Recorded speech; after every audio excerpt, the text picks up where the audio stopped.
যুক্তরাজ্যে ভয়াবহ হেলিকপ্টার দুর্ঘটনায় প্রাণ হারালেন অক্সফোর্ডশায়ারের এক দম্পতি।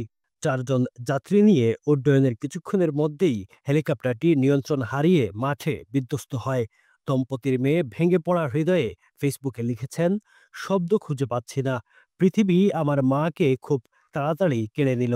এই দুর্ঘটনায় আরও একজন মারা গেছেন এবং একজন আশঙ্কাজনক অবস্থায় হাসপাতালে চিকিৎসাধীন। পরিবার এখন মরদেহগুলো পোল্যান্ডে নিয়ে গিয়ে দাফনের প্রস্তুতি নিচ্ছে। এজন্য অর্থ সংগ্রহ শুরু হয়েছে। পরিবার বলছে এই খরচ বহন করা তাদের পক্ষে সম্ভব নয়। প্রত্যক্ষদর্শীরা জানিয়েছেন হেলিকপ্টারটি আকাশে ঘুরতে ঘুরতে হঠাৎ নিচে ভেঙে পড়ে। স্থানীয় সময় সকাল ৯টা ২০ মিনিটে ঘটে এই মর্মান্তিক ঘটনা। একসাথে মা আর প্রিয়জনকে হারিয়ে ভেঙে পড়েছে পরিবার। তারা বলছে এই ক্ষতি সামলানো আমাদের জন্য প্রায় অসম্ভব।